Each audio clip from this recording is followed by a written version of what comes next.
What is Jerusalem? Qu'est-ce que Jérusalem? Elle est à la fois église locale et universelle, et l'une a besoin de l'autre. One another. Le père Nicodemus Schnabel a été nommé il y a 1 an pour s'occuper des migrants et des demandeurs d'asile en tant que vicaire patriarcal. Je n'aurais jamais imaginé une telle intensité. Nous parlons de très nombreux frères et sœurs vivant en marge, invisibles, issus de tant de pays et de rites différents. Le monde des migrants catholiques est souvent caché. Le père Nicodemus nous guide pour découvrir cette réalité riche en humanité et en défis. Si on parle de chiffres, on dit qu'ils sont environ 80 000 personnes. Moi, je dis au moins 100 000. Ils ne vivent pas dans les endroits où les chrétiens habitent habituellement, mais sont dispersés dans tout le pays.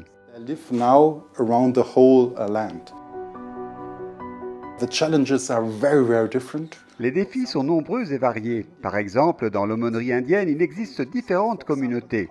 Les Indiens Kolkani vivent beaucoup à l'extérieur et ont des horaires très flexibles, tandis que les Indiens Malayalam restent dans leur famille et ont des horaires très stricts.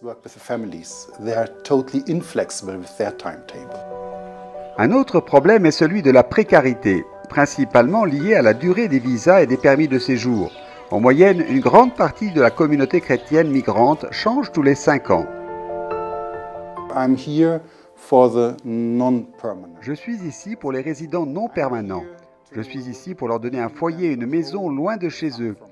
Une autre de mes vocations est de créer un lieu sûr. L'Église doit être un lieu sûr, surtout pour ces personnes qui ne sont pas chez elles, ici, et qui sentent chaque jour qu'elles ne sont pas les bienvenues. Ici, c'est votre maison. Ici, vous êtes les bienvenus. Il est bon que tu sois ma sœur, mon frère, car nous avons le même baptême. It's good that you are my sister, my brother, because you have the same baptism as I have.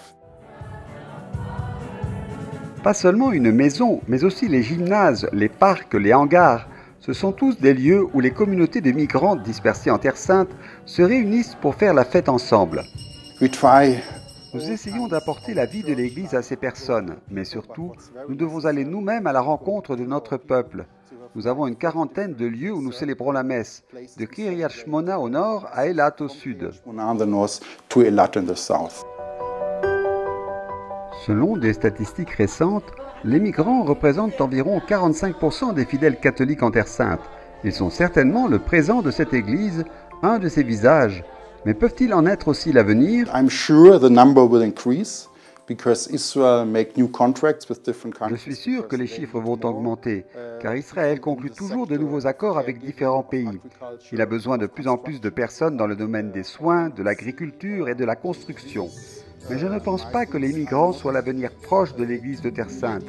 Ils seront une réalité permanente, mais en fait, ce sont des gens qui restent 5 ans, 10 ans, peut-être 20. People will stay here for 5 years, for 10 years. Maybe 20 years. La responsabilité que le père Nicodemus a reçue n'est pas facile, mais elle a déjà enrichi sa foi et aussi sa vocation de moine bénédictin.